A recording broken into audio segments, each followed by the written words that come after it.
No todas las batallas comienzan en un campo abierto. No todos los juicios se levantan en tribunales humanos. Algunos juicios comienzan en una mesa. Era de noche. Jerusalén respiraba inquietud. Las calles, aunque silenciosas, estaban cargadas de rumores. En los pasillos del poder, las sombras se movían como conspiraciones vivas. Los líderes religiosos buscaban la manera de atrapar a aquel Galileo que les incomodaba. Afuera, el Imperio Romano sostenía su dominio con lanzas, cascos y centuriones. Dentro, en una sala pequeña, 13 hombres se sentaban alrededor de una mesa de madera gastada.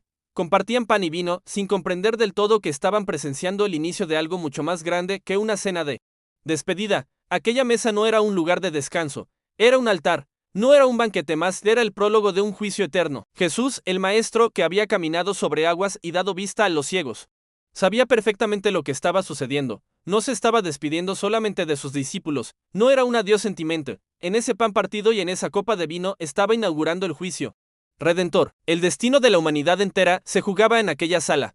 Mientras las manos temblorosas de sus amigos tomaban la copa sin entender que bebían el preludio de la cruz, el traidor ya estaba allí. Judas, con la sombra instalada en su corazón, recibía el pan y lo ocultaba como quien esconde un arma. No eran solo migas de trigo, era el sello de una traición que ya estaba decidida. Cuando salió de la sala, la oscuridad entró con él. El evangelista lo dice en pocas palabras: era de noche, no solo afuera, era de noche en el corazón de Judas, era de noche en la historia que se acercaba a su clímax, era de noche en los planes de los hombres que conspiraban. Pero incluso en esa noche, el juicio de Dios comenzaba a brillar. La última cena no fue solo traición, fue pacto. Jesús tomó el pan y dijo: esto es mi cuerpo. Lo partió, no como un gesto simbólico vacío, sino como un anticipo tangible de lo que iba a ocurrir en pocas horas. Su cuerpo sería quebrado, no por accidente, no por casualidad, sino como cumplimiento de un plan escrito desde la eternidad. Ese pan, desgarrado en las manos de Cristo, era la representación de un amor que se entregaba voluntariamente. Luego tomó la copa. Esta es mi sangre del nuevo pacto. No era una metáfora ligera, era un pacto real, no firmado con tinta, ni sellado con cera, ni protegido por pergaminos. Era un pacto sellado con sangre, la sangre del Hijo de Dios. En ese instante, el juicio quedó inaugurado. El mundo entero, perdido en su pecado, enfrentaba la sentencia, pero el inocente estaba a punto de cargarla en su lugar. En aquella mesa se cruzaron dos realidades. Por un lado, la debilidad humana, dudas, miedos, discusiones sobre quién sería el mayor y la sombra de una traición que ya ardía en silencio. Por otro lado, la firmeza divina, un amor tan inquebrantable que estaba dispuesto a cargar con la condena que no le correspondía. Esa noche, cada palabra de Jesús tenía peso eterno. Al lavar los pies de sus discípulos, no estaba ofreciendo solo una lección de humildad, estaba mostrando cómo funcionaba el reino que estaba a punto de establecerse. No era un reino que se levantaba con ejércitos ni con espadas, era un reino cimentado en servicio, en entrega, en sacrificio. Mientras ellos discutían quién tendría el lugar más alto, Jesús se inclinaba a sus pies, mostrando que el verdadero trono se construye con amor. La última cena fue el inicio de un proceso que cambiaría la historia para siempre. Allí se selló el acta de un juicio cósmico. Allí quedaron establecidas las reglas de una transacción eterna. El inocente sería condenado, el culpable sería absuelto, el cordero sería entregado. La humanidad tendría la oportunidad de ser redimida.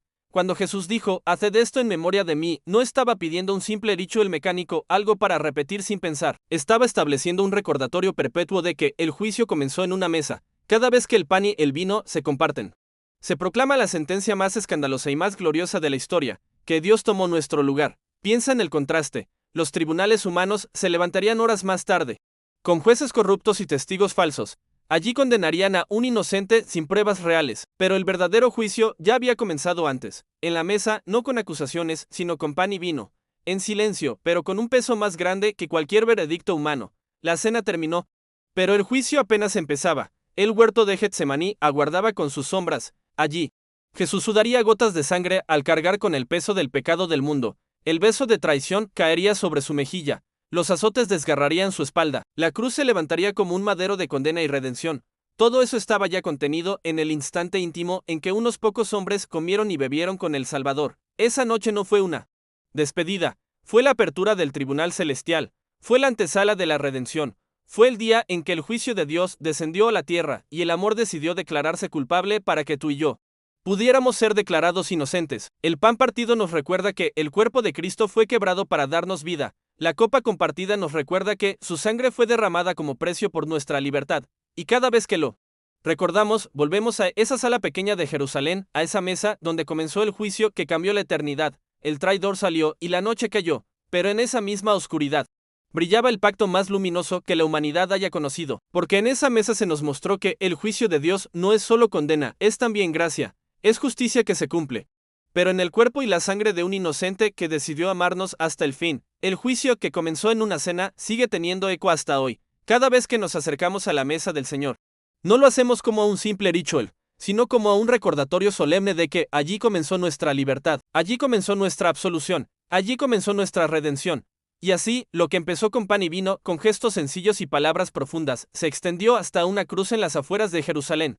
Y desde allí hasta el trono del cielo, ese juicio no fue injusticia al azar, sino justicia voluntaria. El inocente cargó con la culpa, el culpable recibió la vida, y todo comenzó en una mesa, porque no todas las batallas empiezan con espadas, algunas comienzan con pan partido, no todos los juicios se celebran en tribunales humanos, algunos empiezan con una copa de vino. Y ese juicio, el más grande de todos, comenzó en una cena.